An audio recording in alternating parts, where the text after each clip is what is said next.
증인 투게더 또 귀한 사명 선언으로 우리 함께 선포하고 말씀을 나누겠습니다. 우리는 증인입니다. 시작. 우리는 증인입니다.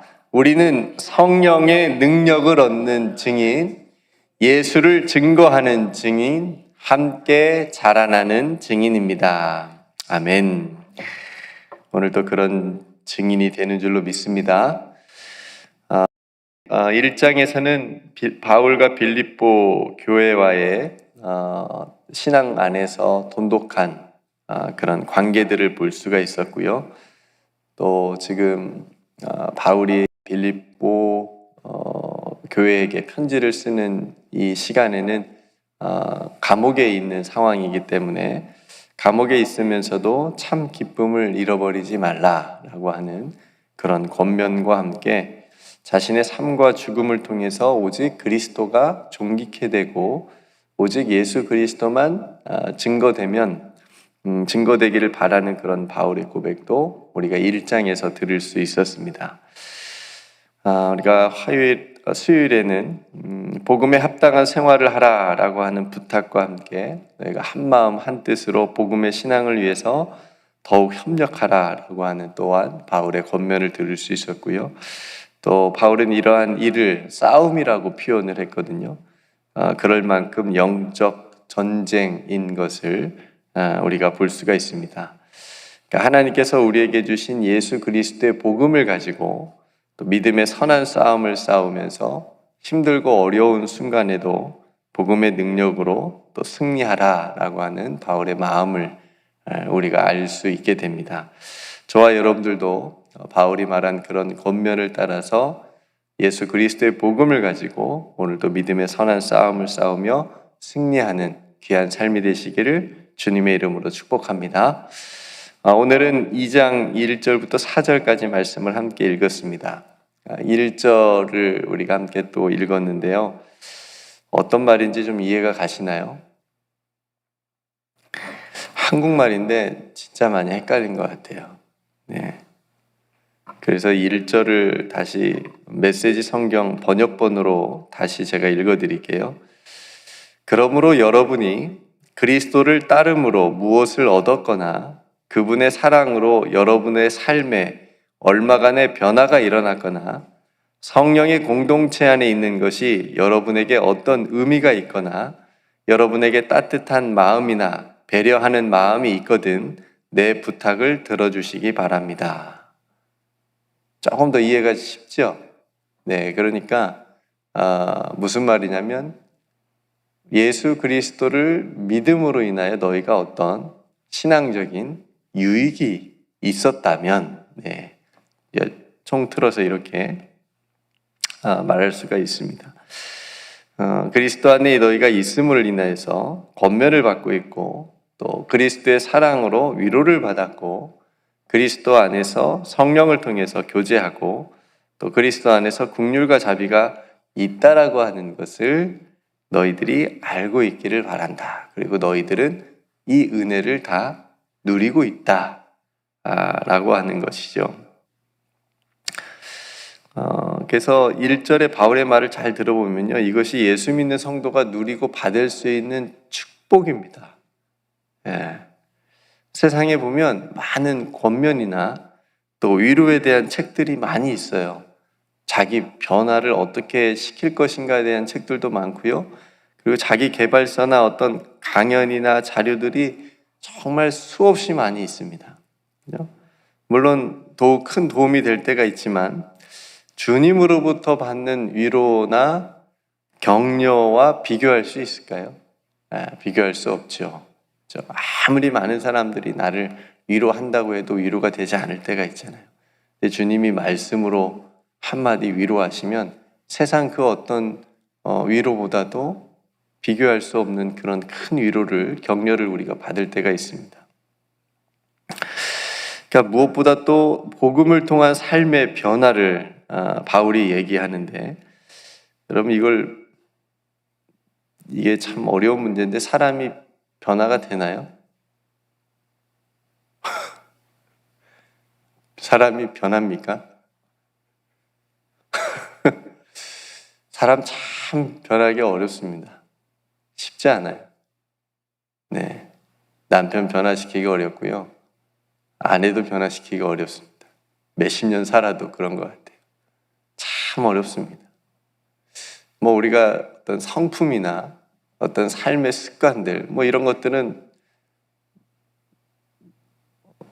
이런 것들도 뭐 어렵죠. 너무너무 어렵죠. 사람이 참 변화되기가 어렵습니다. 근데 우리가 한편으로 또 가지고 있어야 될 중요한 생각 중에 하나가 뭐냐면 근데 복음은 사람을 변화시킨다는 것을 우리는 또 믿어야 됩니다. 네. 우리가 예수님을 믿으니까 그나마 이 정도로 변화된 것이지 않습니까? 그나마 예수님을 믿고 하나님의 자녀로 살아가고 있으니까 그나마 이 정도로 우리가 변화돼서 내가 살아가고 있구나. 나를 하나님께서 복음을 통해서 변화시켜 주시는구나. 내가 성장하고 있구나. 성숙해지고 있구나. 잘하고 있구나. 옛날에는 누가 뭐 한마디만 해도 그렇게 나쁜 생각과 나쁜 언어가 나오고 막 그랬는데 지금은 그런 말이 나오지 않고 저를 얘기하는 게 아니고요. 그런 분들이 많다는 거예요. 네. 그래서 그런 어떤 삶의 변화가 우리 안에 분명히 있잖아요. 예수님을 통해서. 그래서 복음은 사람을 변화시킬 수 있다라고 하는 것을 우리는 믿고 살아가야 됩니다. 그래야 내 안에서 우리 스스로 안에서도 예수님을 통해서 변화되는 삶을 우리가 기대하고 기도하고 그렇게 살아갈 수 있지 않겠습니까? 그리고 우리가 만약에 이런 믿음이 있으면 다른 사람도 내가 사랑하는 사람도 복음을 통해서 얼마든지 변화가 될 수 있는 그런 기대를 가지고 우리가 기도하고 또 하나님 앞에 바라지 않겠습니까? 그러니까 예수님의 복음으로 인해서 우리의 모든 삶의 의미를 이야기하게 되고 말하게 된다라고 하는 것이 가장 큰 변화의 모습인 겁니다. 갑자기 뭐 사람이 한순간에 바뀌는 경우도 드물게 있지만 예수님을 만나서 근데 대부분 그렇지 않잖아요. 그러니까 어떤 변화를 제가 말씀드리냐면 가치관의 변화가 있는 거예요. 삶의 가치관의 변화. 그래서 사도 바울도 얘기하잖아요. 먹든지 마시든지 무엇을 하든지 뭘 위해서 한다고요? 하나님의 영광을 위해서, 주를 위하여. 웨스터민스터 소요리 문답의 첫 번째 질문이 뭐냐면 사람의 제일 되는 목적이 무엇입니까? 사람의 제일 되는 목적. 그러니까 사람이 살아가는 목적이 무엇입니까? 삶의 이유가 무엇입니까? 삶의 의미가 무엇입니까를 묻는 거거든요. 이 질문의 답이 뭐냐면 하나님을 영화롭게 하는 것과 하나님을 영원토록 즐거워하는 겁니다. 이렇게 대답하게 돼 있어요. 이게 예수님을 믿는 사람, 복음이 안에 들어와 있는 사람의 고백이어야 된다라고 하는 거예요. 그러니까 삶의 목적이, 삶의 이유가 세상적인 것이 아니고 하나님이어야 된다. 이게 변화죠. 그죠? 하나님을 모르고 복음을 모를 때는 자기를 위해서 사는 거죠. 세상에서 성공을 위해서 사는 거고 남들보다 더 잘 되기 위해서 사는 거죠. 편안하게 살려고 하는 거고 그게 목적이고 이유고 그렇지만 복음이 왔어요. 복음이 내 안에 들어왔어요. 내가 예수 그리스도를 믿어요. 그러면 어떻게 변화가 돼야 되냐면 내가 하나님을 영화롭게 하는 삶으로 변화가 돼야 된다라고 하는 거예요. 실제로 그렇게 돼야 되고요. 하나님을 영원토록 즐거워하는 삶의 이유가 되고 목적이 돼야 되는 거예요. 이게 엄청나게 큰 변화지 않습니까? 성도 여러분, 여러분들은 복음을 통해서 이런 변화가 있으시지요? 얼마나 있습니까? 이렇게 여쭤보려고 했는데 있으시다고 믿고 또 성령의 교제를 누리는 주님의 몸된 이 교회 공동체가 여러분들에게 얼마나 소중한 의미를 가지고 있습니까? 단순히 교회가 좋은 것을 넘어서 정말 하나님의 피로 사신 이 교회를 통해서 교회가 내 삶에 정말 어떤 소중한 의미가 있는지를 생각해 보는 거예요. 우리의 신앙에 있어서 정말 중요한 질문입니다. 나는 복음을 받아들이고 예수님을 믿음으로 내 삶에 어떤 변화가 있고 내 생각에 가치관에 어떤 변화가 일어나는지를 자꾸 묻는 거예요. 우리가 예수님과 교회를 통해서 위로와 격려를 받고 또 하나님을 내 삶의 목적과 이유로 삼는 어떤 진정한 변화가 일어났다고 한다면 이게 얼마나 귀한 은혜냐는 거예요. 돈으로 살 수 없는 것들을 누리는 사람들이 바로 저와 여러분들 하나님의 자녀들인 줄로 믿습니다. 그런 복된 성도들에게 주는 바울의 권면이 무엇입니까? 마음을 같이하여 같은 사랑을 가지고 뜻을 합하여 한 마음을 품으라. 1장에서도 거의 동일한 권면을 했잖아요. 너희가 같은 마음을 품으라고. 바울이 왜 이런 권면을 빌립보 성도들에게 했을까요? 어쩌면 빌립보 교회 공동체 안에 하나가 되지 않으면 안 될 어떤 일이 발생했을지도 모릅니다. 왜냐하면 핍박 중에 있는 상황이니까. 그렇죠? 또 앞에서 말한 믿음의 영적 싸움에서의 승리를 위해서 다시 한번 강조하는 거예요. 너희가 마음을 같이 해야 된다. 이게 너무나도 중요한 일이기 때문에 그렇죠? 하나가 되지 않으면 안 되잖아요. 우리끼리도 하나가 안 되는데 어떻게 세상과 싸워요? 어떻게 하나님이 싫어하시는 우상과 싸워요?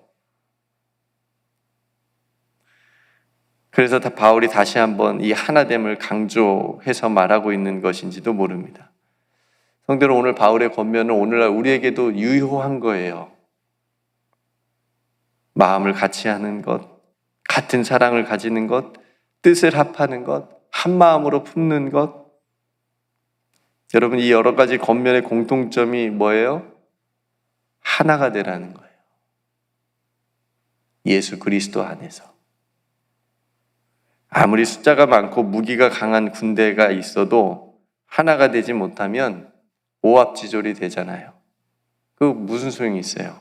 하나가 되지 못하는 군대인데. 교회도 마찬가지입니다.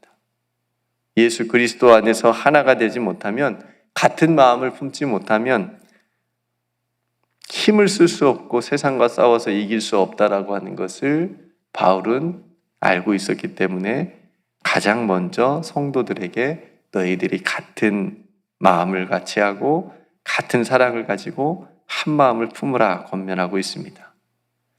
예수님께서도 십자가를 지시기 전에 요한복음 17장에 보면 예수님이 기도하는 그게 기도문이거든요. 전체가.